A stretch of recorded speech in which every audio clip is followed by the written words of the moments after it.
darker. Okay, this is a stupid idea. Give me a sec.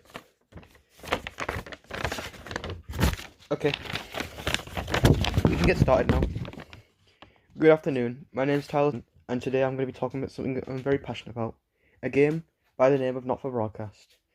Not for Broadcast is a metaphysical dystopian propaganda simulator based in an alternative England called Territory 1, later called Territory 1. The game is set in the 80s, and you play as Alex Winston, a janitor turned studio director, after a guy named Dave fled the country. It's irrelevant who he is, but going into the game we are introduced to Jeremy Donaldson, who works for the National Nightly News as the world's most trusted news anchor. In addition, we are also introduced to culture correspondent Megan Wolfe, and after the Lawrence Bunderkletch interview, we are introduced to a new political party known as Advance, who won by a landslide victory of 81% of the popular vote. Co-Prime Minister Peter Clement and Prime Minister... One sec. Yeah, ooh. You know, yeah. This is funny. Okay, whoa, look at this, guys.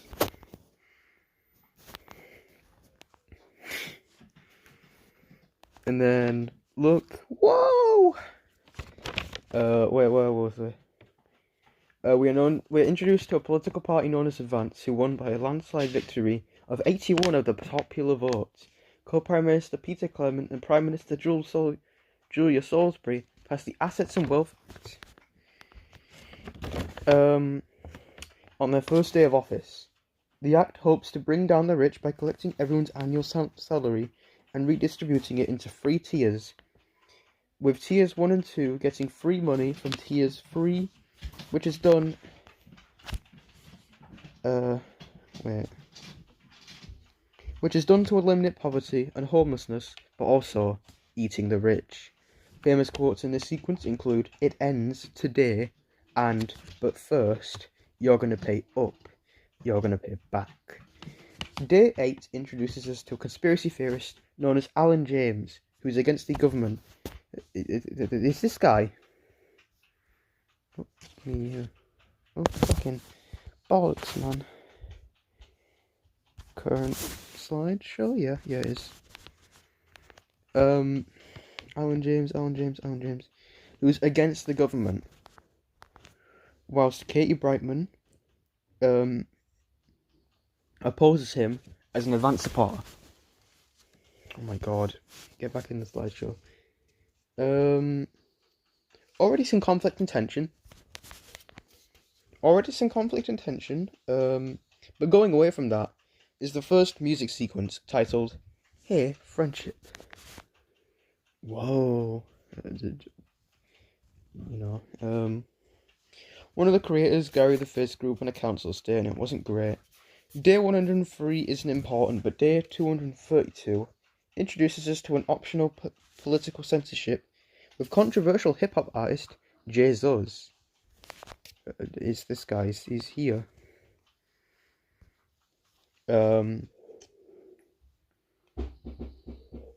We actually get to his list. I'm gonna stop the recording real quick. We actually get to listen to his song, Paint It Red, which talks about how Advance isn't treating everyone equally, and that we should support Disrupt. It's them. They're Disrupt.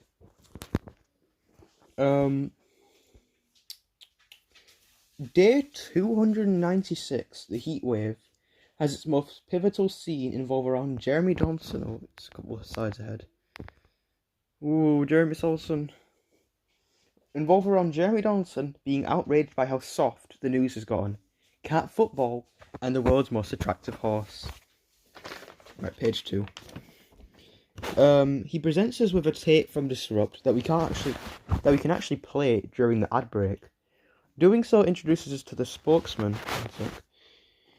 Who turns out to be none other than Alan James, author of Alan James is Right, The Gospel According to Alan James, and Alan James Shall Set You Free. Yes, they turn the conspiracy theorist into one of the most important characters, which really makes you question the validity which really makes you question the validity of Disrupt. Speaking of Disrupt, I believe... One sec. I believe I've glossed over them, but they are an anti-advance establishment.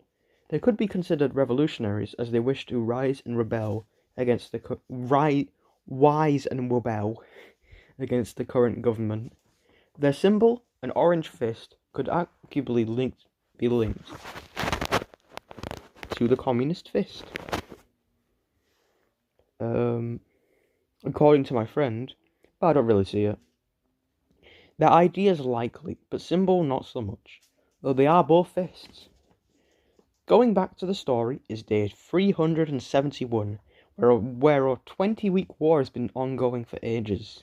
A military blockade imposed by the World Council as sanctions, in fact. The second segment is about an advance supporting hip-hop artist, Lil C, whose song is supposed to be a distraction from the ongoing conflict, and also opposes nationalistic propaganda. The final sequence is a showing of the notice board, performed by Tommy, Philippa, and now Jeff de Plume. While the pilot episode is airing, the broadcast room has a disruption. He said the word, which turns everything off. It's revealed that the operatives working for Advance had detonated multiple explosives across various territories as a threat due to the blockade. Prime Minister Julia Salisbury gives an ultimatum that she has more in 83 other territories and will detonate them if they do not surrender and give all their territories to Advance's control. Also, places like San Palmerino would have to be named Territory 5. On day 912, the uprising, we have that confirmed. As much as I'd want to talk about events like Liberation Night, I do believe I have far exceeded my time. Or I didn't, and instead I'm wasting time right now. Any looming questions?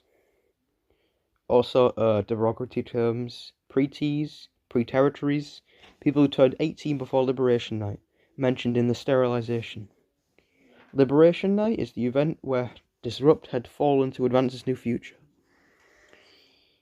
Quotation for if Alan James lived. I actually managed... You know what's really funny about this?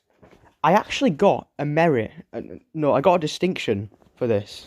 I got a fucking distinction for this. It was amazing. This slideshow actually got me a distinction. This fucking bollocks got me a fucking distinction. It's amazing. I love it. I like the PowerPoint slide. It's very nice.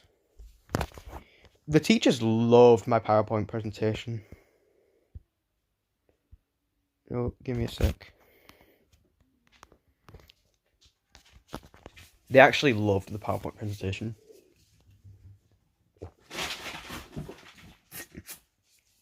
And I presented it in like a merit way.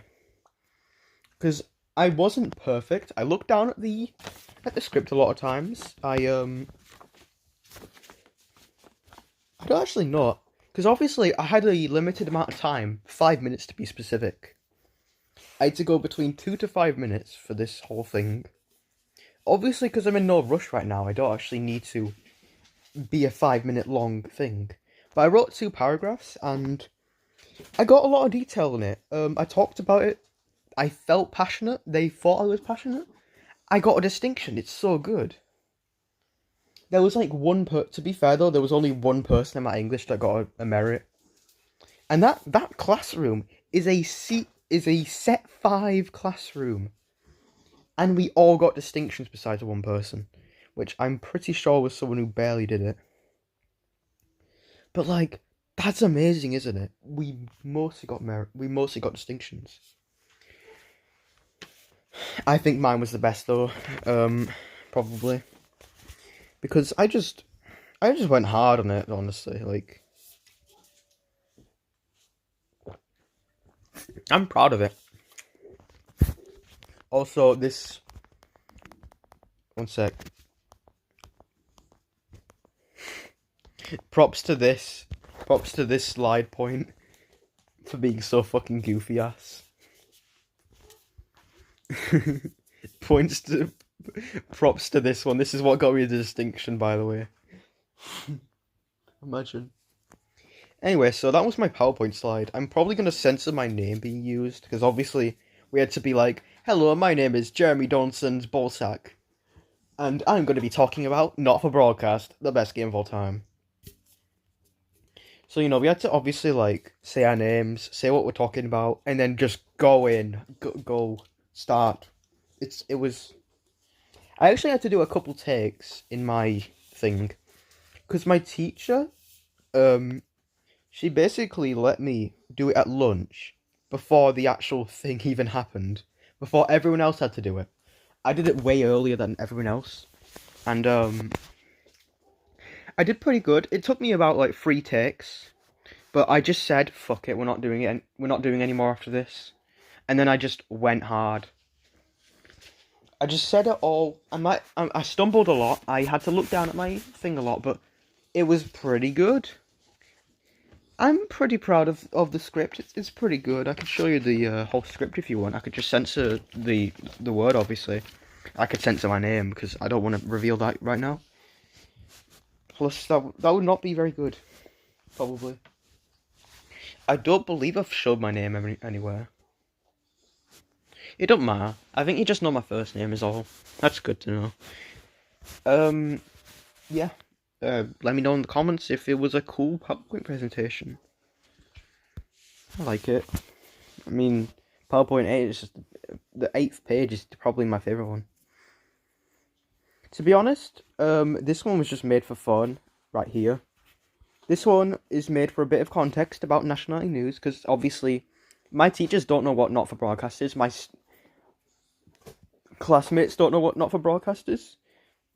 Had to talk about Disrupt and Advance, obviously, their rivalry. Had to talk about some side characters. This is mostly a pointless PowerPoint slide.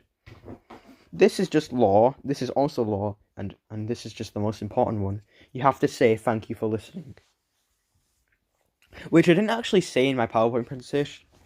I actually didn't say that in my presentation, but obviously it's on here. It's here. I'm pretty sure I used some hand gestures as well. I was wait, what does it say in my script? And I'm going to be talking about something I'm very passionate. A game by the name Not For Broadcast. And then I show hands, because obviously the PowerPoint is... I sent the link of the PowerPoint to my teacher, my English teacher.